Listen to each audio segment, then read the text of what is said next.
Hello friends, मैं तरुण कुमार आपका अपने यूट्यूब चैनल इनकर क्लासेस में स्वागत करता हूं। आज हम देखने वाले हैं सेट नंबर 19। इससे पहले 18 सेट हम अपने चैनल पर ला चुके हैं जो वीडियो स्पेशल है। इसमें सारा का सारा कंटेंट वीडियो के एग्जाम के लिए बहुत ही महत्वपूर्ण है। तो आप लोगों ने यदि वो पहले वाले सेट नहीं देखे तो वो ज़रूर देख लीजिए। इसमें बहुत ही महत्वपूर्ण इंपॉर्टेंट क्वेश्चन का समायोजन है। चलिए शुरू करते हैं। शुरू करने से पहले आप लोगों से एक रिक्वेस्ट है, यदि आप हमारे चैनल पर पहली बार आए तो चैनल को सब्सक्राइब कर लें। चलिए शुरू करते हैं। हमारा आज का पहला सवाल है, वो है पंचगव्य में निम्नलिखित में से क्या सम्मिलित नहीं किया जाता है। तो जो पंचगव्य है वो क्या होता है?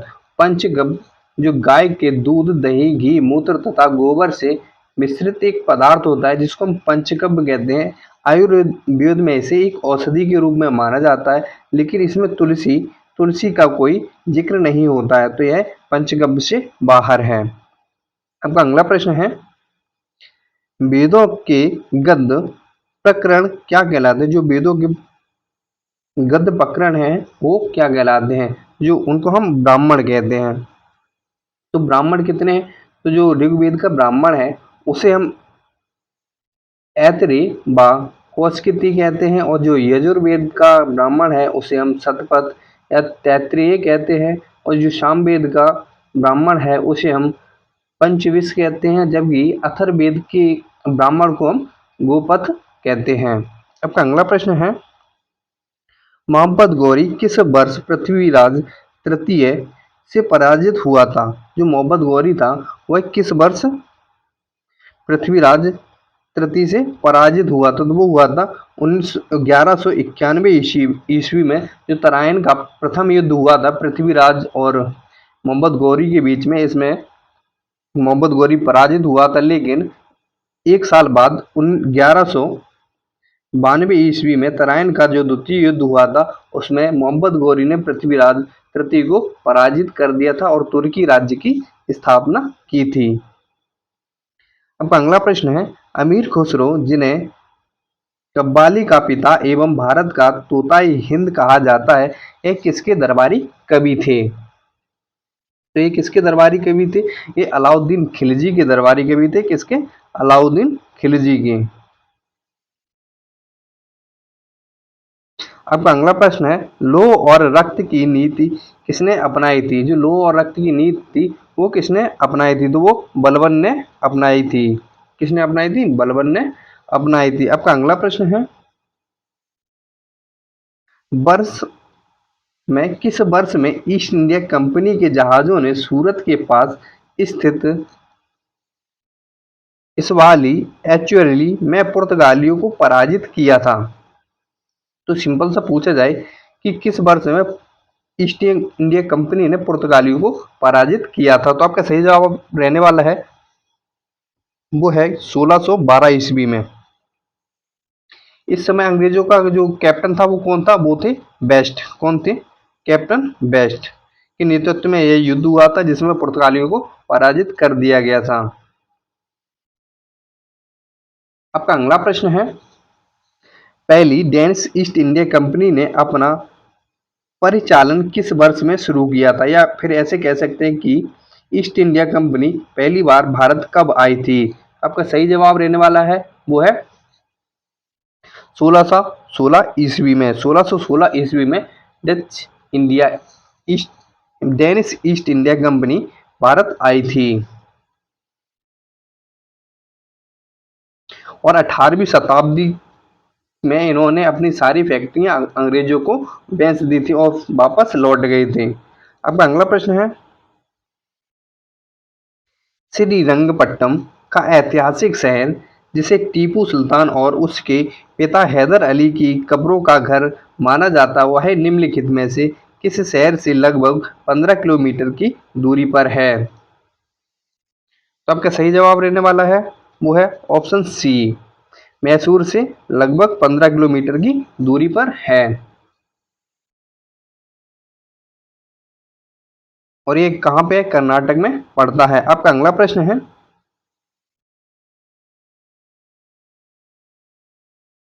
इनमें से कौन सा कारक नहीं है जो भारतीय संविधान के भारतीय संविधान के निर्माण में योगदान देता है? ऐसा कौन सा कारक है जो भारतीय संविधान के निर्माण में योगदान नहीं देता है? तो आपका सही जवाब है वो है औद्योगिक क्रांति, क्योंकि भारत में कोई औद्योगिक क्रांति नहीं हुई थी, लेकिन ब्रिटेन के संसदीय लोकतंत्र, रूस के समाजवादी क्रांति और अमेरिका में अधिकारों का विधेय हुआ था, लेकिन औद्योगिक क्रांति नहीं थी। आपका अगला प्रश्न है, भारतीय संविधान का निम्नलिखित में से कौन सा अनुच्छेद विधिक समता यानी कानून के सामने समान संबंध रखता है? तो आपका सही जवाब रहने वाला है कानून की समान क्षमता। ये आपका आर्टिकल अनुच्छेद 14 के अंतर्गत आता है। आपका अगला प्रश्न है,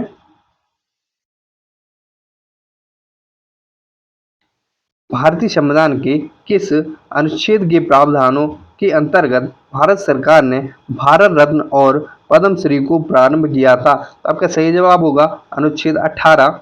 अनुच्छेद 18 के अंतर्गत आप लोगों ने पता है कि उपाधियों का अंत कर दिया गया था, मतलब किसी को कोई उपाधि धारण नहीं की जाएगी। यदि हम बात करें मूल संविधान की, तो जो भारतीय संविधान में मौलिक अधिकार हैं, मौलिक अधिकार हमारे भाग 3 के अंतर्गत आते हैं। इसमें यदि आर्टिकल्स की बात करें तो इसमें कुल मिला के 12 से लेकर 35 तक कुल अनुच्छेद हैं। अब अगला प्रश्न है, भारतीय संविधान का निम्न में से कौन सा अनुच्छेद मानव के क्रय विक्रय या जबरदस्ती मजदूरी कराने पर प्रतिबंध लगाता है?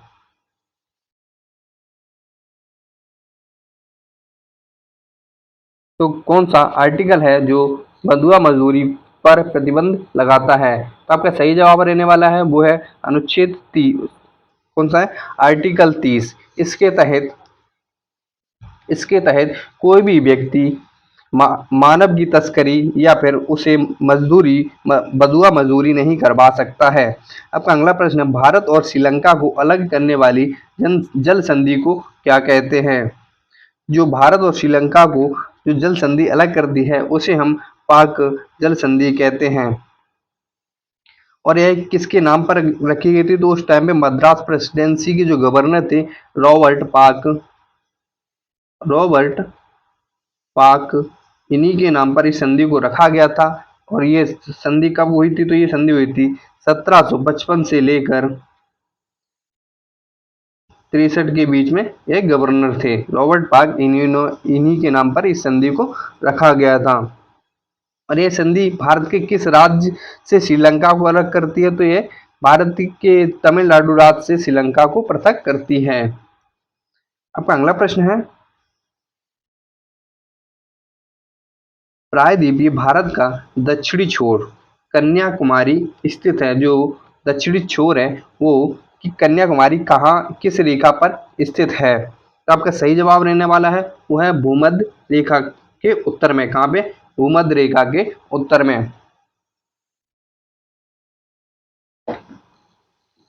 और ये कन्याकुमारी जो जगह है ये किस राज्य में पड़ती है? तो ये तमिलनाडु में पड़ती है। किस कहाँ पे? तमिलनाडु में। आपका अगला प्रश्न है, भारत के किस राज्य में कर्क रेखा ट्रॉपिक ऑफ कैंसर के अति समीप स्थित कोई शहर है?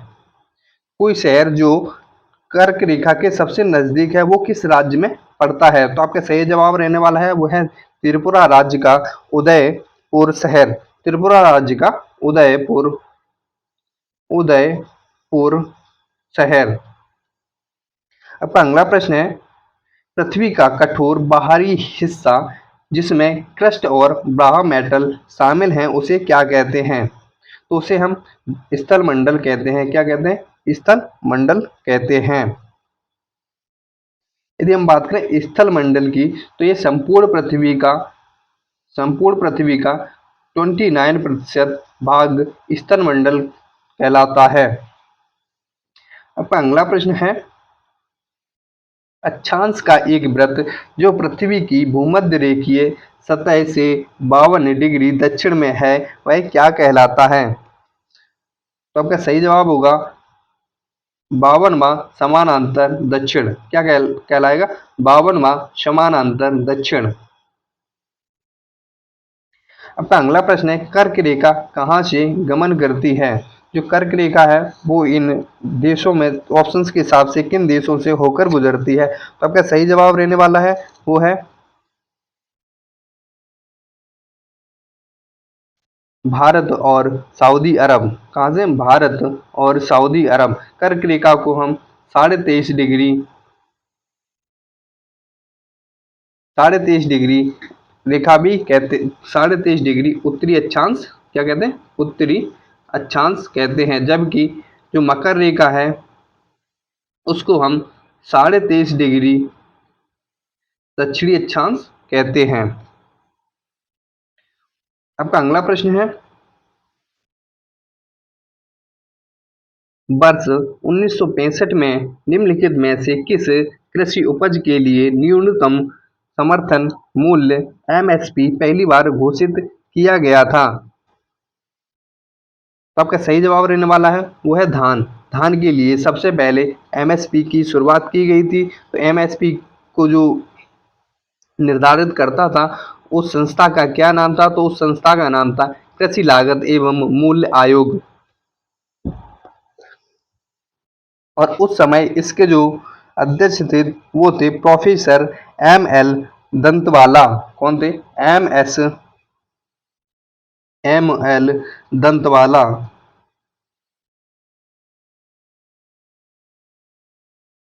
आपका अगला प्रश्न है, निम्नलिखित में से कौन सी मिश्रित खेती की प्रमुख विशेषता है? तो जो मिश्र खेती की मुख्य विशेषता है वो है पशुपालन और फसल उत्पादनों को एक साथ करना। क्या पशुपालन और कृषि को एक साथ करना मिश्र खेती की मुख्य विशेषताओं के रूप में आती है? आपका अगला प्रश्न है,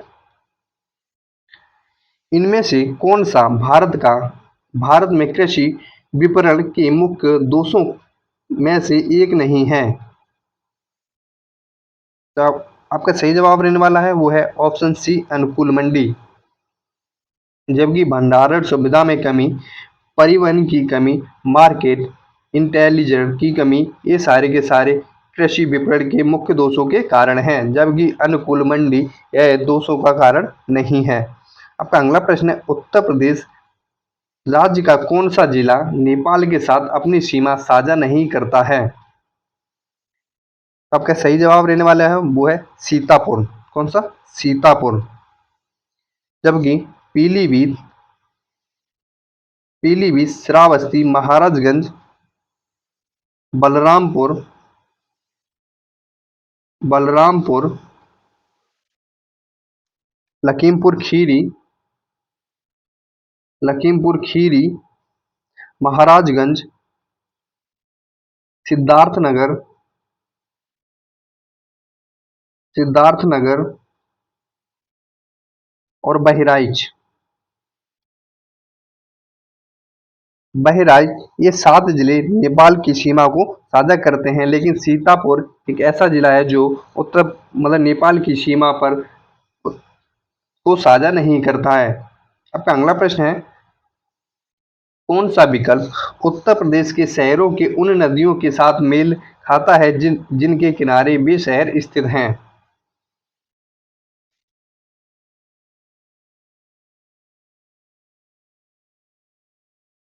तो आपका सही जवाब है गंगा। गंगा के किनारे जौनपुर स्थित है। राप्ती नदी के किनारे बिठूर नहीं है। बिठूर जमुना नदी के किनारे है। गोमती की नदी के किनारे प्रतापगढ़ है। साई नदी के पास गोरखपुर है।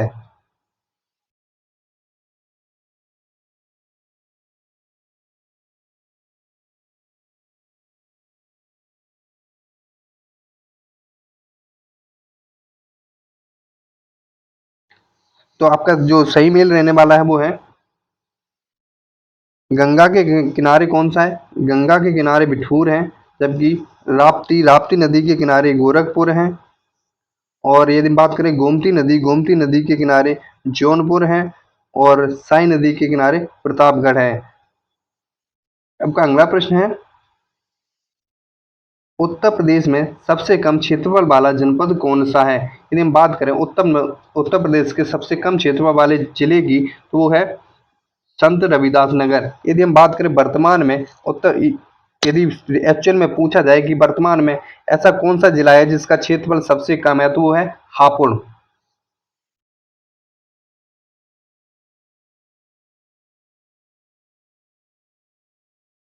कौन सा है? हापुड़।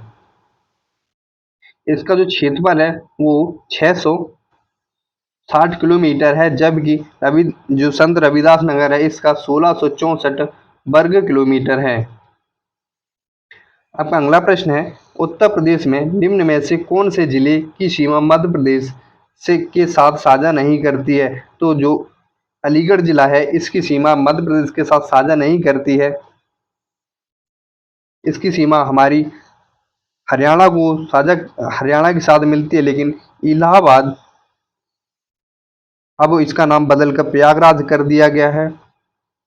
इलाहाबाद, मिर्जापुर और इटावा, इनकी सीमा मध्य प्रदेश के साथ साझा कर दी। इसके अलावा और कौन कौन से जिले हैं जो मध्य प्रदेश के साथ सीमा साझा करते हैं? तो है आगरा, आगरा, जालौन, जालौन, झांसी, ललितपुर,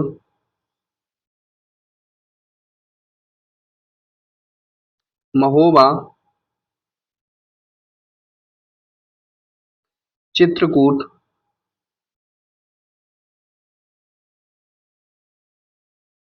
और मिर्जापुर और सोनभद्र, ये सारे जिले मध्य प्रदेश के साथ बॉर्डर शेयर करते हैं। तो आपका अगला प्रश्न है, उत्तर प्रदेश की प्रमुख व्यावसायिक फसल क्या है? जो उत्तर प्रदेश की जो प्रमुख व्यावसायिक फसल है वो कौन सी है? तो आपका सही जवाब रहने वाला है वो है गन्ना। यदि हम बात करें उत्तर प्रदेश की प्रमुख खाद्यान्न फसल की, किसकी? खाद्यान्न फसल की, तो वो कौन सी है? तो वो है गेहूं। आपका अगला प्रश्न है, उत्तर प्रदेश का बीज प्रमाणीकरण ब्यूरो कहाँ स्थित है? जो बीज प्रमाणीकरण ब्यूरो है वो लखनऊ के आलम बाग में स्थित है। कहाँ पे? लखनऊ के आलम बाग में स्थित है। आपका अगला प्रश्न है, उत्तर प्रदेश में भारतीय वाणिज्य एवं उद्योग मंडल की स्थापना कब की गई थी?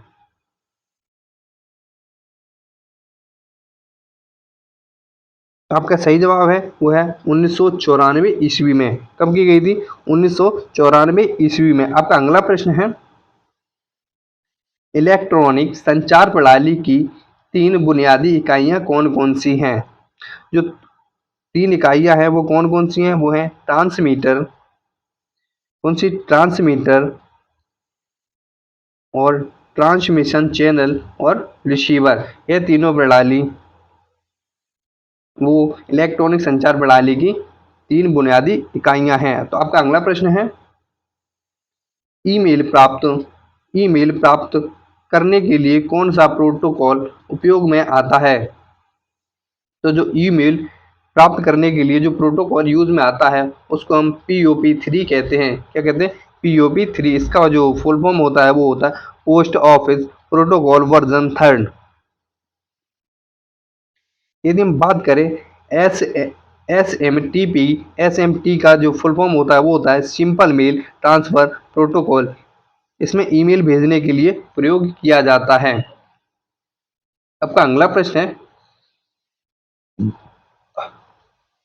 निम्नलिखित में से क्या एक प्रायोजन उन्मुख या प्रायोजन आधारित क्रमाच्छेदन प्रोग्रामिंग भाषा नहीं है? यदि हम बात करें नॉन प्रोग्रामिंग भाषा की, तो वो है और सी एक सिंपल लैंग्वेज है, बाकी पर्ल, पाइथन और रूबी ये एक प्रोग्रामिंग लैंग्वेज है। आपका अगला प्रश्न है, निम्नलिखित में से कौन सी द्विआधारी संक्रिया परिणाम स्वरूप 0 1 1 0 1 0 1 1 देगी? तो आपका सही जवाब रहने वाला है वो है यदि हम 110101 में से 1010 को माइनस कर दें तो हमारा ये जवाब आ जाएगा। आपका अगला प्रश्न है, निम्नलिखित में से किस द्विआधारी संक्रिया या बाइनरी ऑपरेशन का परिणाम 111010 होगा? आपका सही जवाब रहने वाला है वो 110101 प्लस 10101। इसको हम निकालते कैसे हैं? तो इसका जो सिंपल सा फॉर्मूला होता है वो होता है 0 माइनस 0 इजकल टू 0 और 1 माइनस 0 इजकल टू 1 और 1 माइनस 1 इजकल टू 0 और 0 माइनस 1 इजकल टू 1 होता है। इसी आधार पर हम इन चीज़ों की गणना करते हैं। आपका अगला प्रश्न है, चुंबकीय प्रेरण का एसआई मात्रक क्या होता है? जो चुंबकीय प्रेरण होता है इसका एसआई मात्रक क्या होता है? तो इसका जो एसआई मात्रक होता है वो होता है टेस्ला। क्या होता है? टेस्ला। इसे कैपिटल टी से संबोधित करते हैं। अगर हम बात करें डायोप्टर, तो डायोप्टर जो होता है वो किसका एसआई मात्रक होता है? वो होता है प्रकाशीय शक्ति का। आपका अगला प्रश्न है, निम्नलिखित में से कौन सा विकल्प क्लास सेकंड लीवर का उदाहरण है? तो आपका सही जवाब है वो है व्हील बैरो। क्या है? व्हील बैरो। आपका अगला प्रश्न है, सिलिकॉन क्या है? तो सिलिकॉन एक उपधातु है। इसको एस आई के द्वारा संबोधित किया जाता है। आपका अगला प्रश्न है, किसके उपयोग के जरिए धातु की उच्च शुद्धता प्राप्त की जा सकती है? तो आपका सही जवाब है वो है विद्युत अपघटनी न्यूनीकरण। किसके द्वारा? विद्युत अपघटनी न्यूनीकरण के द्वारा। आपका अगला प्रश्न है, निम्नलिखित में से कौन सा विकल्प शरीर का सबसे बड़ा आंतरिक अंग होता है? तो आपका सही जवाब रहने वाला है वो है जिगर। क्या है? जिगर। यह शरीर के आंतरिक का सबसे बड़ा अंग होता है। इसका जो यदि बात करें इसके वेट की, तो इसका वजन 1.6 किलोग्राम होता है और इसी को हम शरीर की सबसे बड़ी ग्रंथि भी कहते हैं। क्या कहते हैं? सबसे बड़ी ग्रंथि भी कहते हैं। आपका अगला प्रश्न है, निम्नलिखित में से कौन सा तंत्रिका फाइबर से बना है जो प्रतिबिंब प्रक्रियाओं के मध्यस्थता करता है और जो मस्तिष्क को आवेगों का आदान प्रदान करता है? आपका सही जवाब रहने वाला है वो है मेरुदंड। इसका काम क्या होता है? इसका काम होता है मस्तिष्क से लेकर अंग तक और अंग से लेकर मस्तिष्क तक क्रिया प्रतिक्रिया को एक दूसरे तक ट्रांसफर करना। आपका अगला प्रश्न है, निम्नलिखित में से कौन सा हृदय की धड़कन और श्वसन को नियंत्रित करता है? तो आपका सही जवाब है वो है मेंडुला ओब्लाटेगा। मेंडुला ओब्लाटेगा। आपका अगला प्रश्न है, अगस्त 2022 में महिला पुलिस का 10वां राष्ट्रीय सम्मेलन 2022 कहाँ आयोजित हुआ? तो यह हुआ है शिमला, हिमाचल प्रदेश में। कहाँ हुआ? शिमला, हिमाचल प्रदेश में। इसका जो आयोजन किया गया है वो किया गया है गृह मंत्रालय, पुलिस अनुसंधान और विकास ब्यूरो द्वारा तथा हिमाचल प्रदेश पुलिस के सहयोग से। आपका अगला प्रश्न है, जुलाई 2022 में जारी भारत नवाचार सूचकांक 2022 में बड़े राज्यों की श्रेणी में उत्तर प्रदेश का कौन सा स्थान रहा है? तो उत्तर प्रदेश का कौन सा स्थान रहा है? उत्तर प्रदेश 7वें स्थान पर रहा है। यदि हम बात करें शीर्ष पर नंबर 1 पर कर्नाटक, नंबर 2 पर तेलंगाना और नंबर 3 पर हरियाणा रहा है। कौन रहा है? हरियाणा।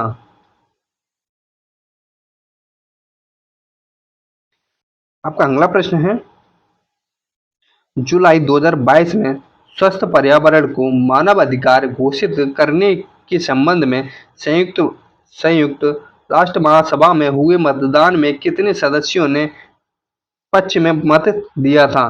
तो जो पक्ष में मत देने वाले सदस्य थे वो थे 161। यदि हम बात करें टोटल कितने सदस्यों ने मत दिया था तो वो दिया था 193। 193 लोगों में से 161 लोगों ने पक्ष में मत दिया था कि यह मानवाधिकार होना चाहिए। आपका अगला प्रश्न है, जुलाई 2022 में टाइम मैगजीन द्वारा जारी विश्व के 50 महानतम स्थलों की सूची में 2022 में किन 2 भारतीय स्थलों को शामिल किया गया है? तो आपका सही जवाब रहने वाला है वो है अहमदाबाद और केरल। कौन है? अहमदाबाद और केरल। अहमदाबाद को उच्च शिक्षा के लिए, जबकि केरल केरल को इको इको टूरिज्म हॉटस्पॉट के रूप में शामिल किया गया है। आपका अगला प्रश्न है, अगस्त 2022 में संपन्न प्रो कबड्डी लीग 2022 का सीजन 9 हुआ है, उसमें नीलामी में बिकने वाले सबसे महंगे खिलाड़ी का क्या नाम है? तो आपका सही जवाब रहने वाला है वो है पवन सहरावत।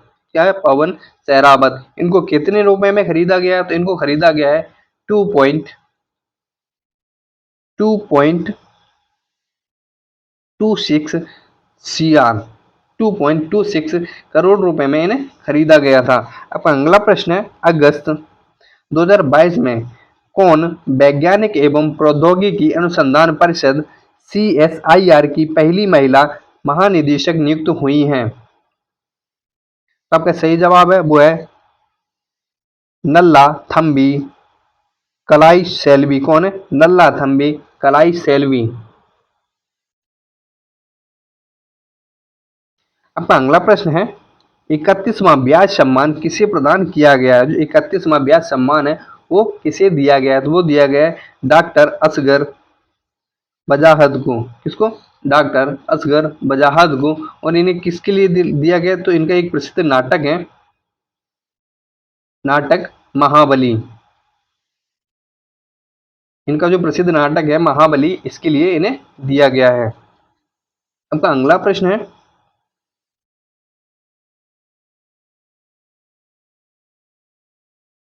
जुलाई 2022 में केंद्र सरकार ने न्यूनतम समर्थन मूल्य MSP को और अधिक पारदर्शी और प्रभावी बनाने हेतु किसकी अध्यक्षता में एक समिति का गठन किया है? किसकी अध्यक्षता में किया है? तो इसका सही जवाब रहने वाला वो है संजय अग्रवाल। संजय अग्रवाल की अध्यक्षता में एक कमेटी का गठन किया गया है। अब अगला प्रश्न है, वर्ष 1962 में प्रकाशित पुस्तक साइलेंट स्प्रिंग जिससे विश्व के पर्यावरणीय आंदोलन को गति मिली के लेखक कौन है? आपका सही जवाब है वो है रेचल कार्सन। कौन है? Rachel Carson. आपका अगला प्रश्न है, नगरीकरण और औद्योगिकरण हानिकारक है। तो जो नगरीकरण है और औद्योगिकरण है वो किसके लिए हानिकारक है? तो आपका सही जवाब है वो है संतुलित विकास के लिए भी हानिकारक है, पर्यावरण एवं पारिस्थितिकी के लिए भी हानिकारक है, जैव विविधता के संरक्षण के लिए भी हानिकारक है। तो आपका सही जवाब रहने वाला उपयुक्त सभी, मतलब सबके लिए हानिकारक है। तो इस वीडियो में पूरे 50 क्वेश्चन हो चुके हैं। आप लोग कमेंट करके बताइएगा कि आप लोगों को वीडियो कैसी लगी, और आप हमें बता सकते हैं कि इसमें क्या क्या चीज़ें और ऐड करनी है, हम वो भी ऐड करना शुरू कर देंगे। मिलते हैं नेक्स्ट वीडियो में, तब तक के लिए जय हिंद।